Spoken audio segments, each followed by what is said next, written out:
Hello साथीहरू सबैजनालाई स्वागत छ एकदम मेरो भिडियोमा हैन। आज चाहिँ अब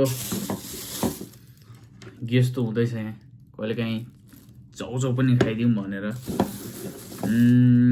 खाना पकाउन चाहिँ अल्छी लागेको अवस्था आज हैन। त्यही भएर भएको भएर चाहिँ आज यो नेपाली चाउमिन खाइदिउँ कस्तो हुँदो रहेछ। यसमा झ्याप्प अन्डा हालिदिउँ। यस्तै छ साथीहरू, विदेशको काम धन्दा हैन, सबै आफूले सोचे जस्तो पनि नहुने, सबै खाना बनाउनु पनि सजिलो नलाग्ने। हेर्नुस् न, अन्डा त कति हो कति चाउचाउ मिठो होला जस्तो देखिएछ क्यारे। सँगै खाइदिउँ के छ र। च्यानलमा नयाँ हुनुहुन्छ भने सब्सक्राइब गर्नु होला। बिजी हुनुहुन्छ भने चाहिँ नहेर्दा नै ठिक होला, त्यस्तो इन्फर्मेटिभ चाहिँ केही पनि छैन। बस दुईटा चाउचाउ हो चाहिँ।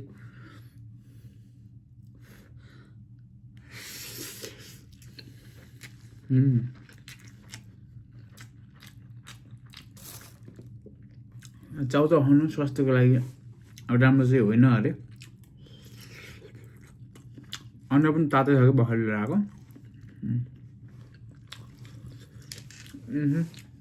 एउटा खाइदिउँ क्या हो। ल हेर्नुहोस् त कति मजा आयो। किम्ची हो।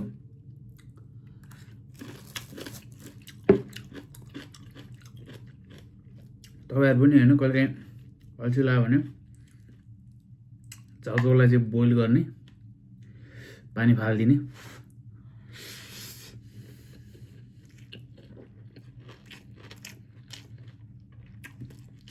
अनि त्यसमा भेजिटेबलहरू के हाल्ने। म चाहिँ हरियो लसुनहरू हालेको छु, प्याज हालेको छु। त्यसरी हालेर चाहिँ मसला माथिबाट हालेर मस्त खाइहेर्नु होला। म कहिलेकाहीँ खान्छु, मिठै हुन्छ त्यो।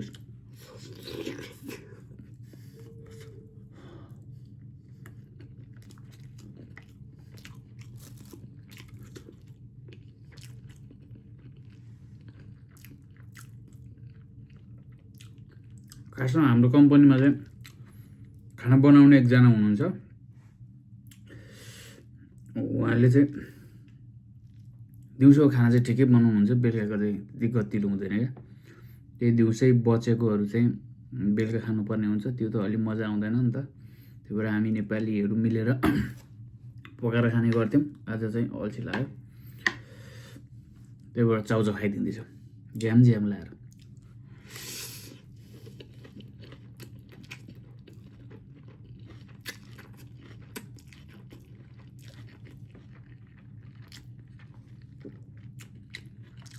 स्वास्थ्यको लागि हानिकारक त हो, तर 100 वर्षभन्दा कति बाँच्ने हो र होइन।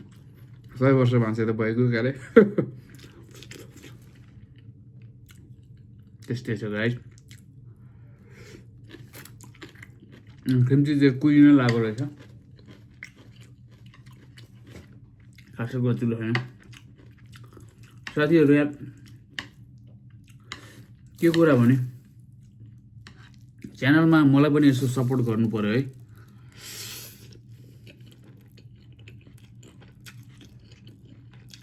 मेरो त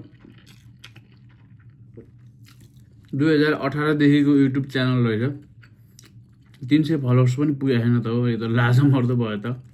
300 सब्सक्राइबर पनि पुगेको छैन त। त्यसैले चाहिँ सबैजनाले यो वर्षभित्रमा चाहिँ म भिडियोहरू कन्टिन्यू हाल्नेछु होइन।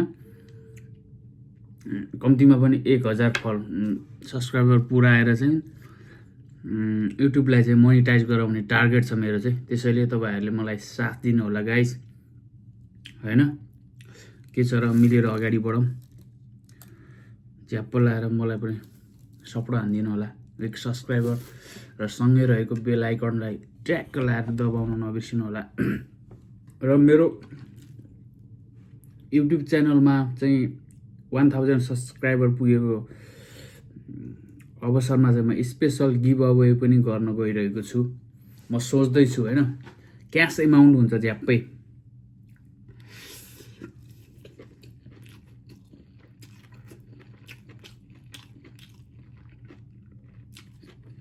$5,000 भन्दा माथिको गिभ अवे हुनेवाला छ यो वर्षको अन्तिममा।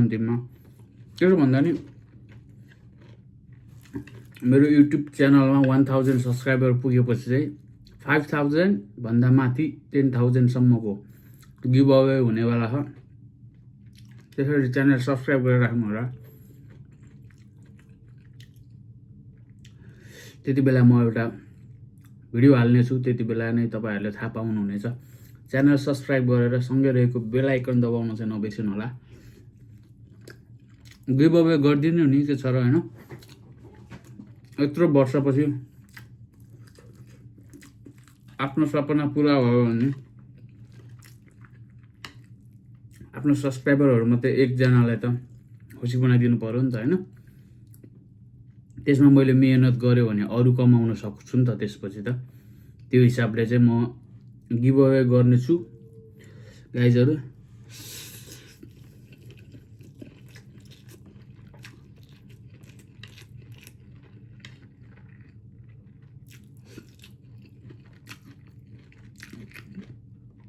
यो कुरो म छुट्टै भिडियो बनाएर भन्ने सोचमा थिएँ खासमा।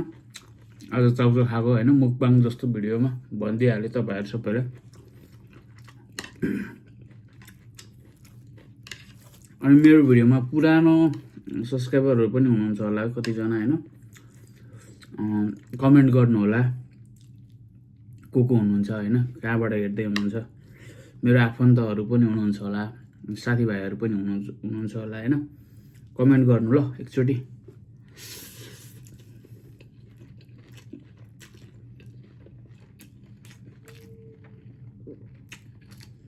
यस्तै छ, भोलि बिहान काममा गएर नि चाउचाउ नै खानु छ। बेलुका सुत्नुभन्दा अगाडि पनि चाउचाउ नै छ होइन। परदेशको ठाउँमा सधैँभरि जाँगर लाग्दैन।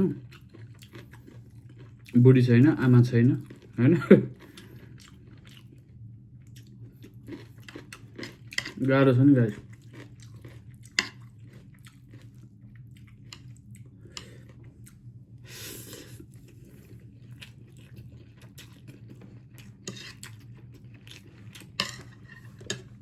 त्यही हो कुरो। अन्डा चाहिँ 10वटा छ, 10वटा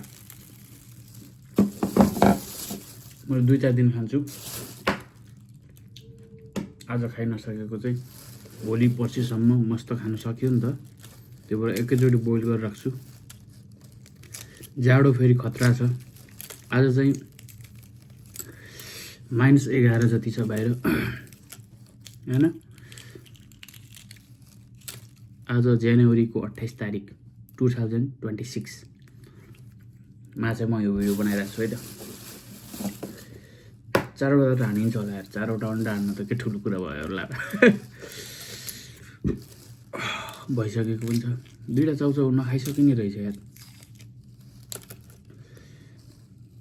नेपालमा हुँदा चाहिँ करेन्ट चाउचाउ खाइन्थ्यो पहिले होइन। करेन्ट चाउचाउमा चाहिँ थोरै हुने क्या क्वान्टिटी चाहिँ लास्टै। त्यो चाहिँ 2टा खाइन्थ्यो, यो चाहिँ अलिक धेरै हुन्छ नि त। त्यो भएर चाउचाउ मात्रै छैन, यसो भेजिटेबलहरू इनफ छ, मिलाएर खान त जानेको छु नि।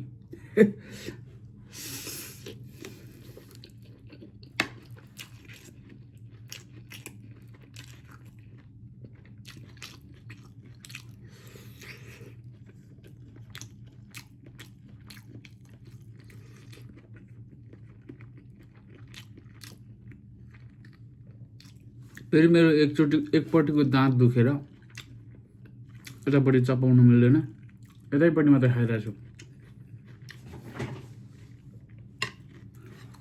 कहिलेकाहीँ त फेरि यतापट्टि पनि घाउ भइदिन्छ। खानालाई नि 1 घन्टा लाग्छ क्या, बिस्तारै खानुपर्दा। समस्या छ, समस्याहरू धेरै छ। अब नेपाल छुट्टी गएको बेलामा दाँतको उपचार गर्ने भनेको कम्पनी छुट्टी पनि देला जस्तो छैन, बिचोक छ।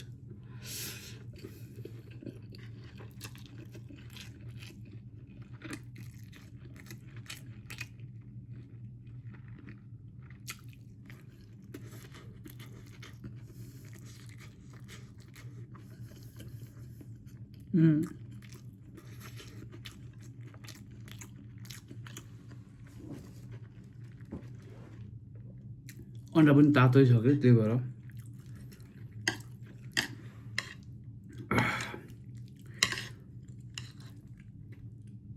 सबै खाना त सकिएला जस्तो छैन।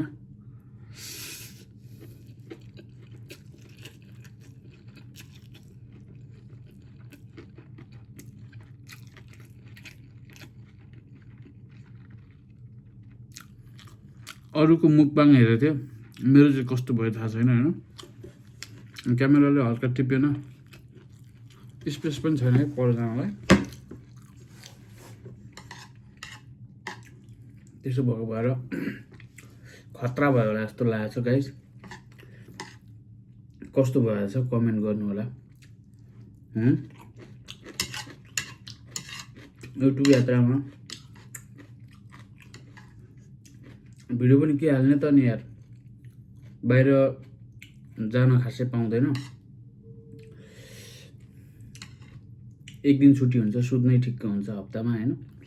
अरू बेला मस्त काम ढल्ने गरी, टाउको पसिना चाकबाट चुइने गरी, अनि कहाँ घुम्न जाने के भिडियो हाल्ने, त्यही भएर यस्तै हाल्दैछु। सपोर्ट गर्नु होला ल।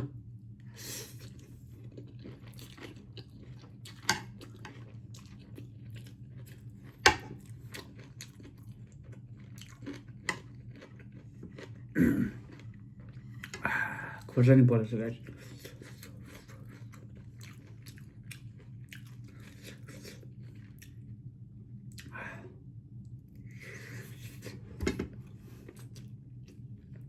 अहिले त नेपालमा अन्डाको भाउ पनि धेरै बढेछ है, मस्तै बढेछ।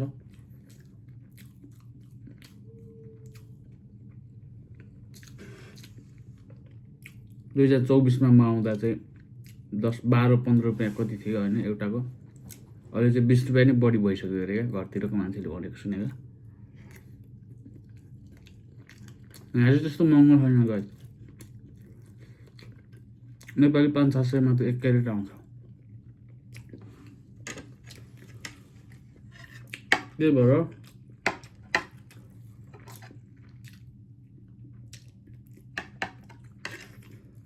नेपालको कमाइ अनुसार बाँच्न गाह्रो छ नेपालमा। यहाँ त महँगै भए पनि कमाउन सकिन्छ नि त। त्यस्तै छ गाइस, गरिब देशमा जन्मेपछि दुःख पाइँदो रहेछ।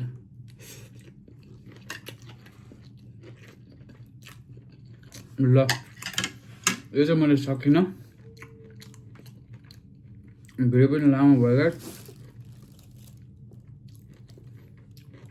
ल आजलाई यति गरौँ, अर्को भिडियोमा फेरि भेट्नेछौँ। फेरि एकचोटि भन्छु, च्यानल सब्सक्राइब गरेर कमेन्ट गर्न नबिर्सनु होला। सँगै रहेको बेल आइकन पनि दबाउन नबिर्सनु होला है त। हस्, बाई बाई गाइस, आजलाई बाई बाई। फेरि भेट्नेछौँ अर्को भिडियोमा।